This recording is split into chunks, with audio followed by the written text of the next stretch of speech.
Hey folks, and welcome to another episode of Crit Hit Reviews with your host, Arlyeon.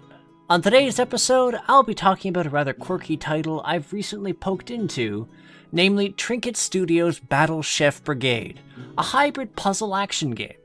Find out if I thought it made for a fulfilling experience, or if its gameplay was difficult to digest.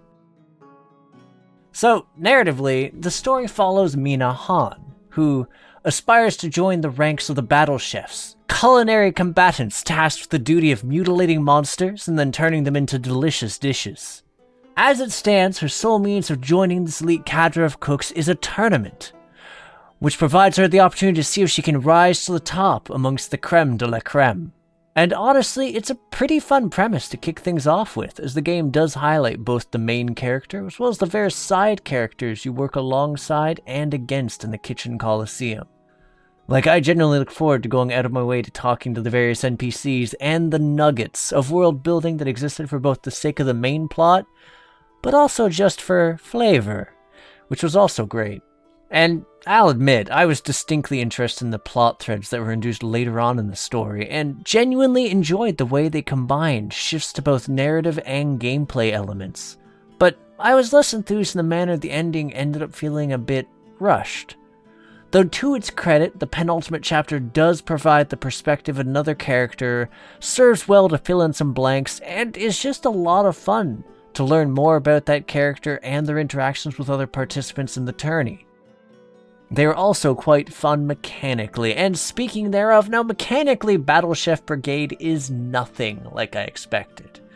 I mean, to be fair, I wasn't entirely sure what I was expecting, but it was not a narrative-driven puzzle game with combat primarily serving as a sort of seasoning.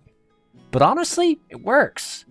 I never really found myself being grumpy at the game for any sort of unnecessary tutorials, since everything is just paced out quite well. The initial introduction to the game's basic mechanics of match up gems to cook meals and then run around smacking monsters to turn them into ingredients was fairly self-explanatory, and I couldn't help but appreciate the complications that are added to the basic concept, both with the various matches you end up playing for the storyline, which not only being timed, but also requiring you to have certain elements of your dish taking precedence over the rest in both quality and quantity, as well as needing to use certain critters in your culinary catastrophes. Seriously, I'm amazed that some of the dishes I made could even pass as edible given some of the weirdness I crammed into them.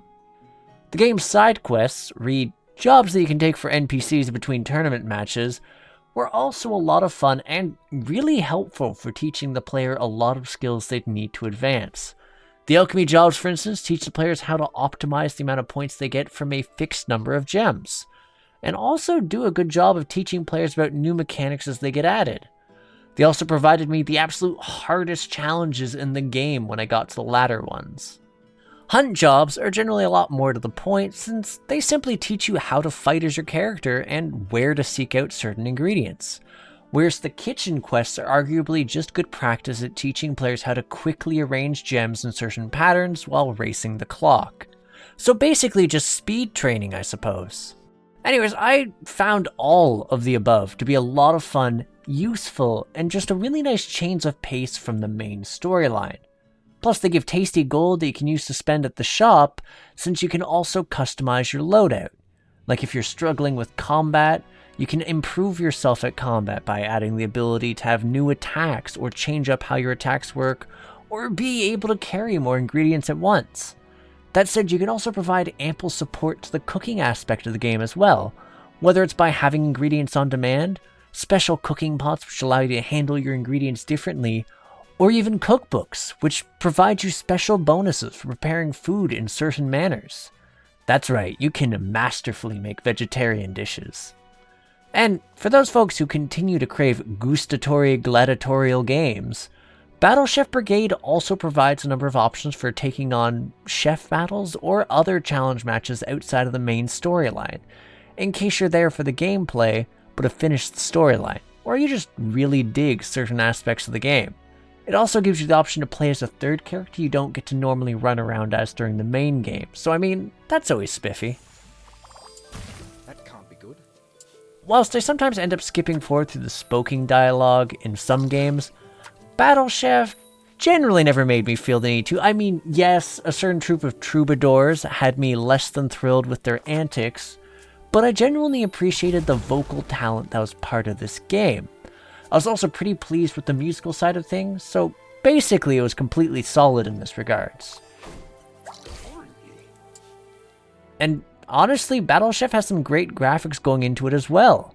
And for what it seeks to do both in its combat half as well as its puzzle half, I'm happy as a clam. I also admit that I am super fond of a number of the character designs, like Ziggy's. Ziggy's design is just great. That all said and done, we're off to the finale of this particular review, our just desserts as it were, and I gotta say I enjoyed my time in this title. Whilst there was definitely moments where I was hoping for a bit more focus on the combat side of things, the simple fact of the matter was, what was there was enjoyable, and the puzzle-solving aspect of the game was a blast. Once the game reached its second act, so to speak, and introduced mechanics which saw me navigating poison sacks and corrupted gems, I found myself thoroughly tested. Plus, I really dug the game's storylines and characters, and the manner in which it introduced the opportunity to play as someone different in the second to last act was a lot of fun and a welcome change of pace. Overall, I'd say that Battle Chef Brigade is a distinctly solid title and warrants being called a hit. Anyways, that's a wrap, so I'd like to thank you folks for both tuning in and sticking till the finale. Whether you agree or disagree with my thoughts, or simply just would like to suggest a game to me, or have some other things on your mind, I'd love to hear from you folks in the comments. And for those interested in more indie game reviews, or interviews with the developers, or even tabletop content like what we release on Monday, feel free to hit the subscribe button and the bell icon to get notified when we have a new release. You can also join our Discord, which is likewise devoted to these things. Just click on the link in the banner or the description to join so you can become a part of our community. It's cozy there. Lastly, if you'd like to help support the channel, we have a Ko-fi running now to help supplement funds for a lovely editor, that means you, Shrimp, and to make sure that we can continue to provide quality content. Again, check the description and the banner for them links. Anywho, I'll catch you on the next episode of Crit Hit. Take care till then, folks.